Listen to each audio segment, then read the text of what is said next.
Welcome to Everything Life Coaching. I'm John Kim. And I'm Noelle Cordeaux. We are the founders of Lumia. And we're super passionate about all things coaching, and we want to share what we've learned from over a decade of coaching and training thousands of life coaches. Let's dive into the science and magic of coaching. Hello, everyone, and welcome to Everything Life Coaching. Noelle here with a very special guest today, one of our Lumia signature students. And not only that, but the founder of Elixr Coaching and Consulting, Jess Ringgenberg. How are you today? I am so well and so happy and excited to be here. So thank you for inviting me. Thank you for making space to discuss this topic. And I just am full of joy today, honestly. Awesome. Well, let's get into the topic at hand. So today we are continuing with our Global Wellness Summit trends, where we're unpacking the top trends of 2024 with a special focus on moms, postpartum, what happens for women after they give birth, and a big old spotlight that is being forced on the issue this year. Would you like to give us a little bit of a window into what you're up to in the world? Yes. Well, up to so many things: raising children, raising a business, completing my coaching certification, just doing all of the things, Noelle. But most importantly, I am bridging the gap in the workplace for women and mothers at work. So I left a long career to really build an infrastructure, a plan, and support system. So we can meet women and mothers where they are, and it's turned into such a passion project. And I've never been so fulfilled. So that's what I'm up to these days. Oh my goodness. And you're incredibly humble. So when Jess says that she left a long career, I met Jessica as a biotech executive, a storied, seasoned, tenured executive that commands billion-dollar budgets. And the intersection of this space for working moms comes at a high cost when you have a really serious career. Yes, absolutely. When you say that, the first thing that comes to my mind is the return to work after two children. So being in corporate America and the topic we're discussing today, I mean, I absolutely lived it. I really invested in myself to learn how can I support others. And now I'm trying to lead it. So it's been a really inspirational journey. And you're right. I mean, I think I had to look in the mirror and realize what's next. What can I be doing in service of others? So title, as we all know, is not all of our identity. And for sure, my identity was so deeply tied to career. And now it's to tie it to humans flourishing in this world. So feel definitely grateful to be doing this. Yeah. One of the reasons that I asked you to come talk to me today is because as I was going through the Global Wellness Summit trends, it occurred to me that we have somebody within our Lumia family who's really living out the journey of a coach according to what the trends are saying. And one of the things that we do at Lumia is I put on coaching mastery sessions. And in the coaching mastery sessions, I bring the trends that are coming to the world, to the doorstep of our Lumia students, and say, hey, everybody, please take a look at this and see where you can pick up a shovel and dig in. So I know that one of the sessions you attended, I was talking about some of the current literature. And that current literature tells us that after the baby arrives, new parents have traditionally found themselves in a care desert where attention goes towards the baby and the medical system. And a lot of our systems truly abandon the parents. And the mental, emotional, and logistical toll of new parenthood has been grossly ignored in our culture and really left behind. And this is, I think, maybe unique to Western society, unique to modern life, because from a cultural competency perspective, traditionally around the world, there are traditions that offer care to new parents, and this is something that is really missing in our society, and it's reached a boiling point where new mothers, women are saying no more. My life has value. My internal landscape has value. And I can't exist inside of a system that doesn't see me as a completely transformed human, given this very natural part of our existence, and that society really needs to step up and do a better job at holding up that mirror. Um, so you heard that call, and what happened next is I'm pretty sure you quit your job. You nailed it. I think I was heading down this path. You and I had worked, so closely together on kind of this. It was a world between burnout and breakthrough, and so I don't really know what exactly to call what I went through as transformative. And so that call really painted a picture of what could this business look like for me? How can I not only make a living, find purpose, and act in service of others? And it was really to rewrite my experience in the workplace. What you said, Noelle, was so important because not only did we lose the value in mothering as a society, we also lost the value of taking care of the mother, the woman. So, as women who are also juggling careers, absolutely the focus is on baby, breastfeeding, our infants to thrive. Of course, that is so critical. But in order for our families and our careers and babies to thrive, we have to thrive as well. And so I think your conversation painted to me as how desperate of a need are we as a society? We are not pro-family. We don't make space for women to be able to juggle careers and family. And so what could that support world look like? So yeah, I mean, I think your call for me not to get too wooey was definitely a universal link of saying, hey, this is probably the direction you would feel most gratified in the work you're doing because it's so personal. Yeah. So let's talk about the experience that is so invisible. I'm not a mom. I'm in awe of mothers everywhere because I see my friends, my loved ones, my colleagues, and how much work it is, really like carved out of your soul to embody motherhood. What is missing from the commonly held view of what happens once your life changes in this way? Ooh, great question. I think if you think about what is missing after you become a mother, there's three prongs. One, education. So I dove head into the world of matrescence. I deem myself a matrescence expert because nobody knows what it is. It is very similar to the transformative journey a child goes through in adolescence. It's academically studied, scientifically researched, evidence based. We have so much intel that says the transformation women go through when they became mothers, whether it's natural birth, surrogacy, adoption, you will forever be changed. And then you go on this lifelong journey of identity shift. So, yes, it peaks during postpartum. 100% the most at risk for postpartum depression, mental health issues, because you meet a version that you've never met before. So, that education, what would that world look like if we knew what was to come? And then what it was going to look like for the rest of our motherhood journey when our kids go to kindergarten, high school, we become empty nesters for the first time. I mean, these are new selves you're looking at in the mirror.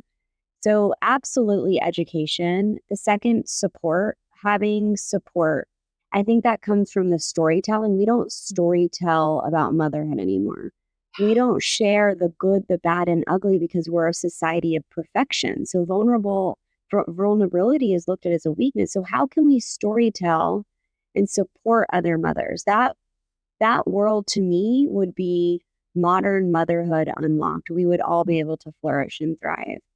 So education, support under the umbrella of not just the storytelling from others, but letting our fellow moms know, although our journeys are unique, we are all united as mothers, and this will pass. It will be okay. This is the hardest day, and you will grow and you will flourish and you will build grit, and tomorrow will be beautiful.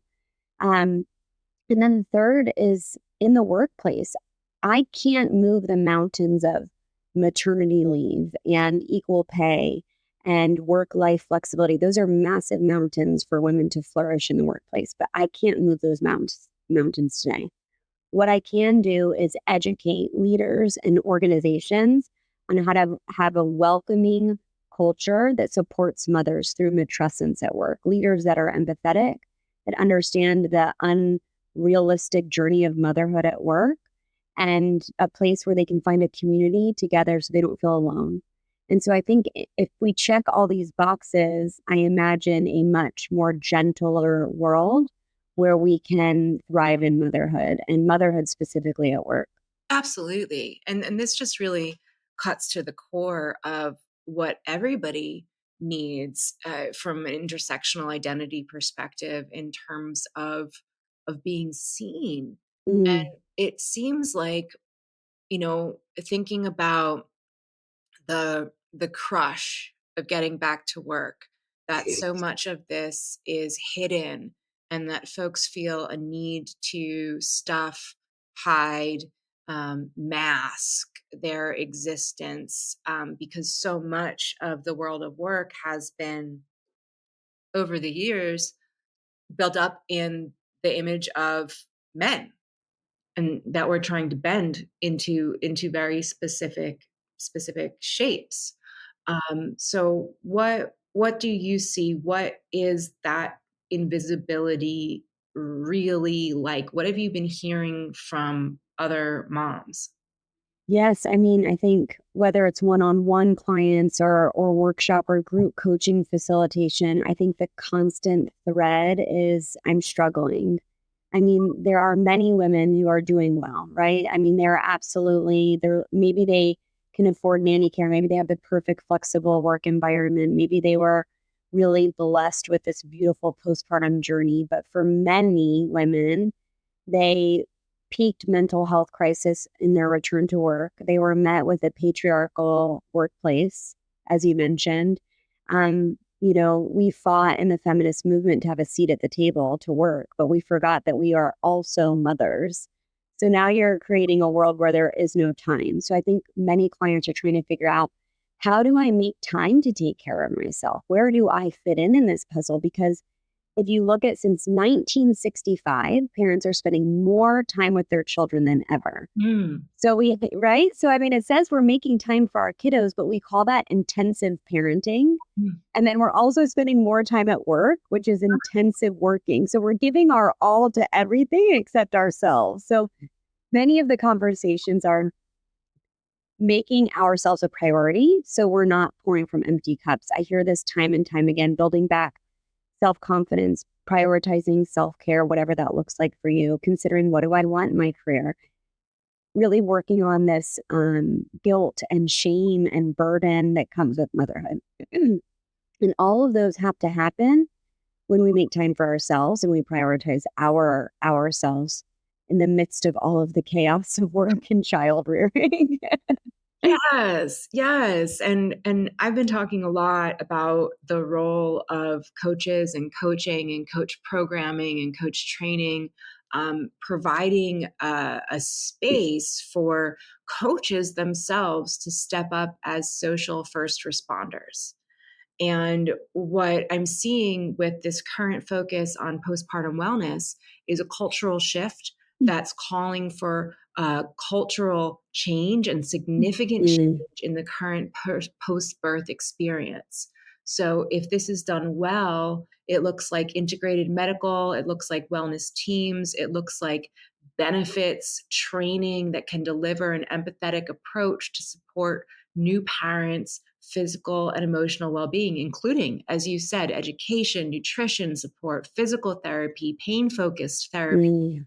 And right now, this care is only available to a very special few. So folks are needed to step up to the plate, and you are one of those people.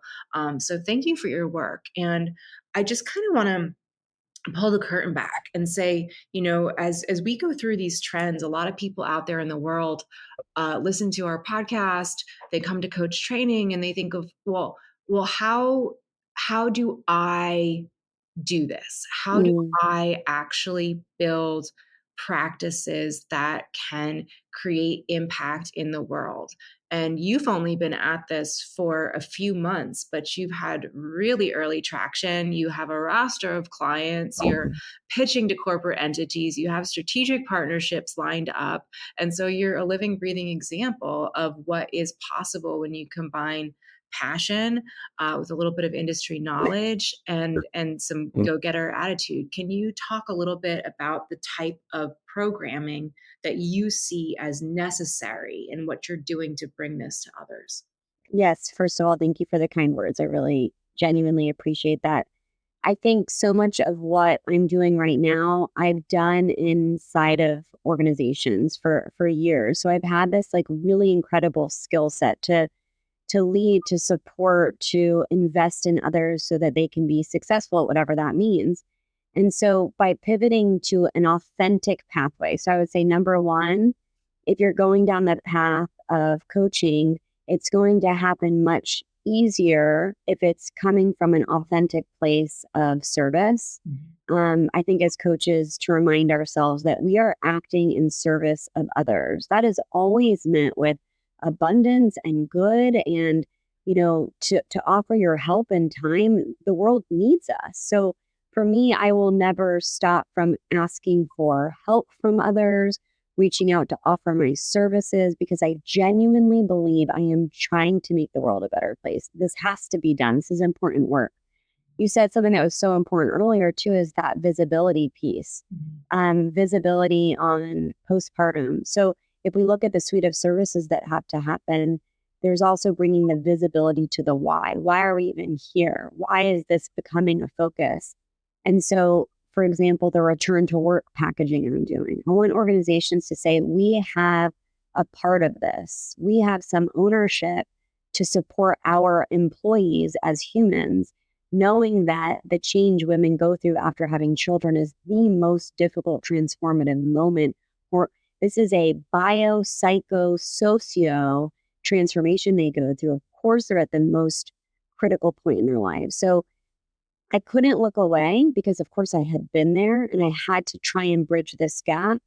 And that comes from one-on-one engagements outside of organizations. But really, Noelle, I'm hanging my hat on the women that are currently employed or inside of organizations, and how can they provide more value to their employees and keep them retained there and healthy. I mean, we have to remember on who's keeping the lights on at these businesses and what do they need to stay there. Yeah. So this goes into legacy planning. This goes into retention. This goes into talent development. This goes into ensuring that institutional knowledge is preserved in our workforce. And what I'm hearing from you is that this is really two-sided. That on one hand, we're educating the stakeholders from an empathetic perspective on how to relate to new moms in this really specific stage of life.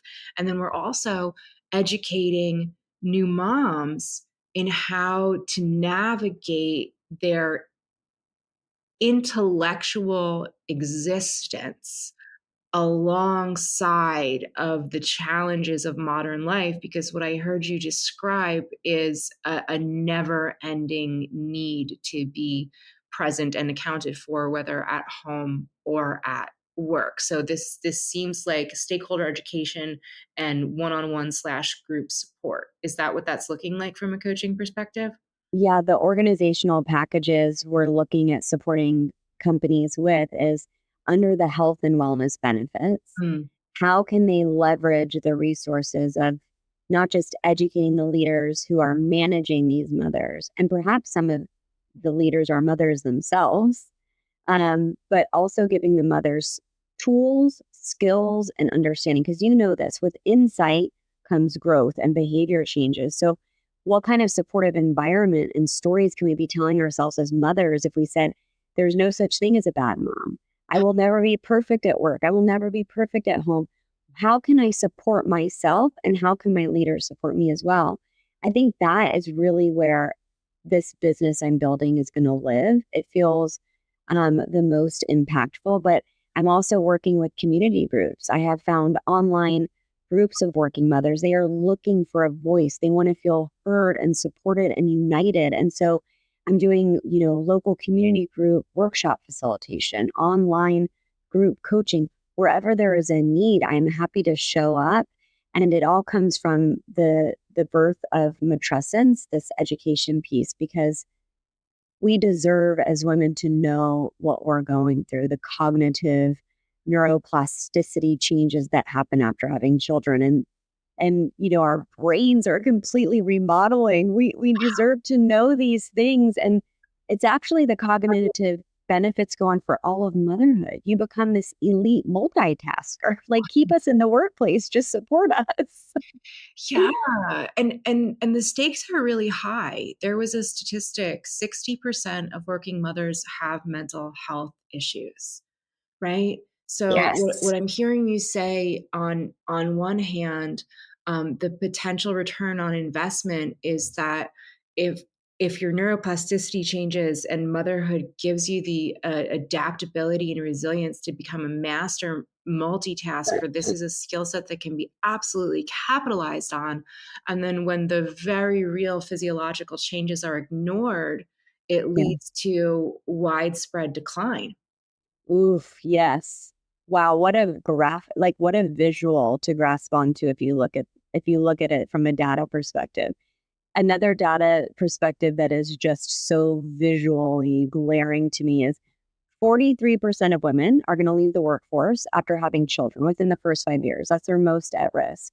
Yet organizations with female leaders, so C-suite executives, if they have at least 1 out of 4, so 25%, they have anywhere from 20 to 210% X in profit growth. I know. So, right, there's an ROI in women leadership roles, but the funnel dies after children. So where's the succession planning? Right. Yeah. And to your point, people are searching for spaces to feel seen, heard, and supported. And I Mhm. have to say, I feel like this is really playing into a lot of the life stage and multi-generational differences that we're seeing really rupture the workforce in terms of command and control, leadership dying, widespread call for empathy, vulnerability to show up, and Mm, for niche groups and populations to say, like, I'm done. Like, I'm absolutely done. When I was listening to and looking at the Global Wellness Summit literature, in households where all caregivers work, returning to work postpartum happens way before parents feel ready. mm, Sometimes mere weeks after major abdominal surgery, and people have no other choice. And this can delay a mother's healing. It can stymie breastfeeding, and it also exacerbates stress and anxiety. And fathers are not immune from this experience also. Fathers experience postpartum depression and anxiety too. So this is something that is coming to the fore, and it's resulting not just in mental health conditions but death, which mm, was a really staggering statistic to me, that 9% of deaths among women occur within a year after pregnancy. So, like, people are dropping dead of exhaustion. mm, um, mm. and this trickles down, through a lot of different aspects of life. We're having a very focused conversation about corporate America, but when we really expand this view out, when we look at socioeconomic status, it gets worse and worse and worse and worse and worse for folks who don't have the luxury of sick days, who have to go to work to keep the lights on, who don't have a partner that can pick up the slack for them. What are you seeing in terms of accessibility with this issue? Yes, and I think your percentage and data story it just always shows you the realities of what it's like to be a mother in the United States. And There are a lot of organizations and advocacy groups fighting for it to be a more empathetic environment for new moms. I mean, if you look at New Zealand, Australia, the UK, Canada, Sweden, the support system that's in place for new moms just in general is beautiful. I can't imagine what that world would look like to raise a child with the support that's created. But I digress. I mean, we don't have that today in the US. So should we be using our voice and advocating? Yes, but we also need to today, what impact can we make?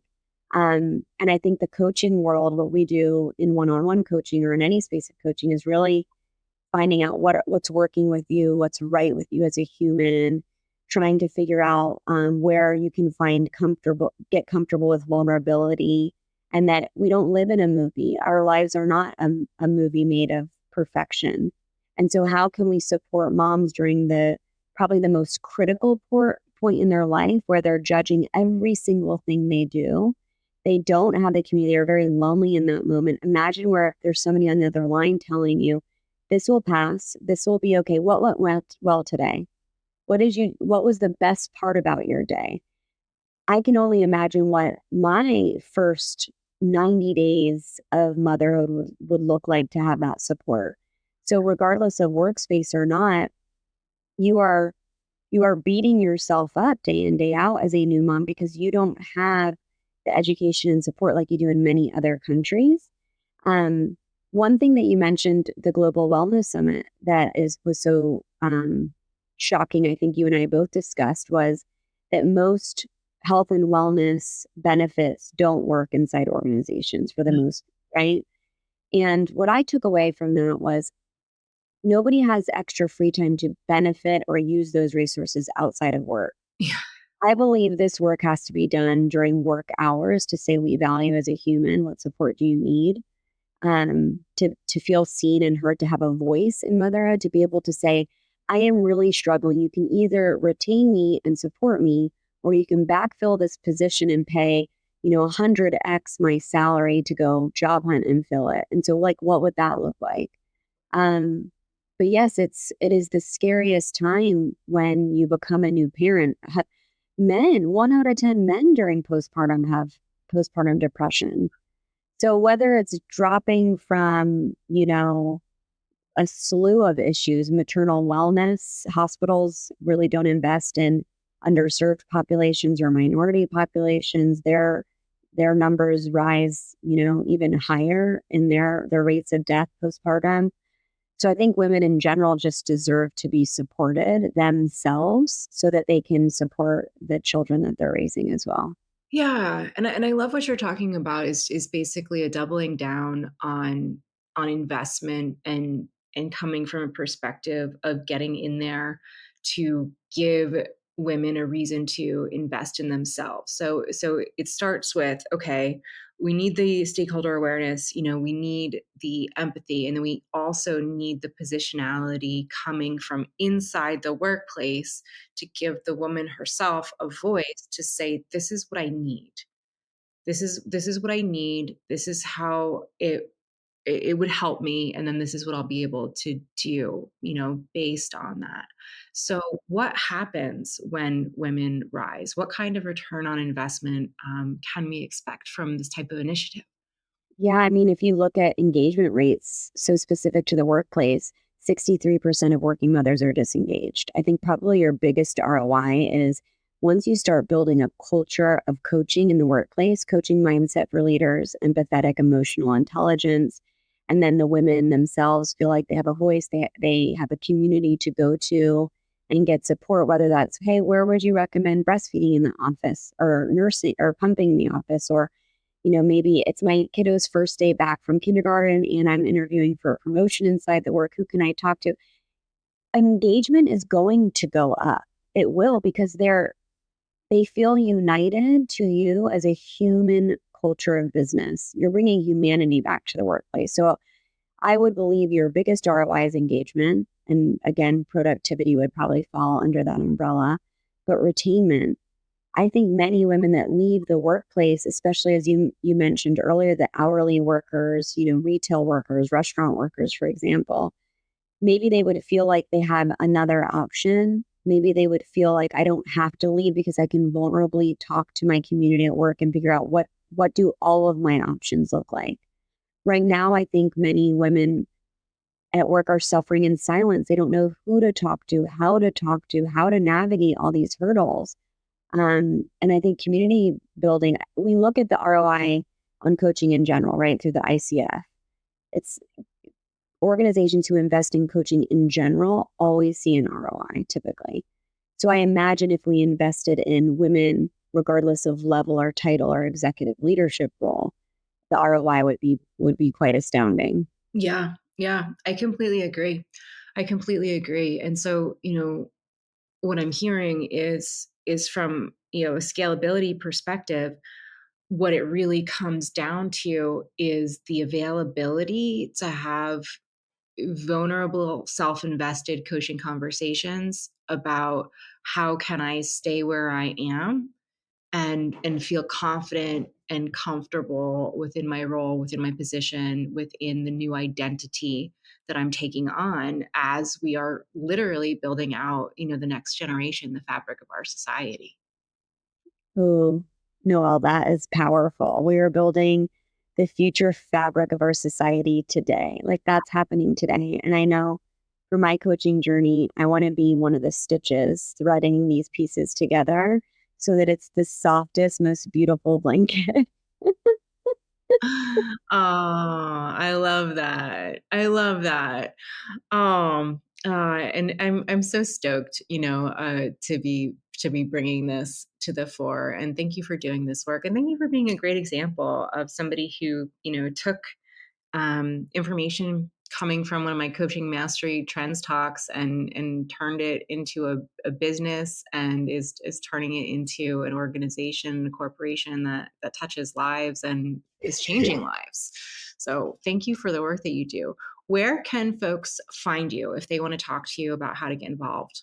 Yeah, they can find me on LinkedIn is probably where I'm most active. And my name, Jess Ringgenberg. And they can also find me at Jess at Elixr, ELIXR coaching.com. Would love to connect, chat, brainstorm, whatever I can do for any of your listeners. And just know that we have such beautiful work to do as coaches, and we should feel empowered and confident in anything we're putting out there because the world needs more of us to lift up others. Yes. Lumia students to the rescue. Yes, I appreciate you so much. All right, everyone. Thanks so much for tuning in, and we will catch you next time.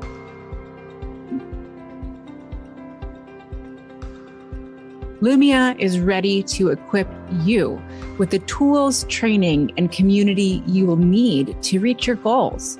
If you're ready to build a unique coaching business on your own terms while making an impact on the world at large, Lumia is the next bold step in your coaching journey.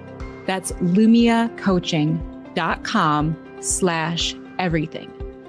And hey, if you're waiting for a sign, this is it.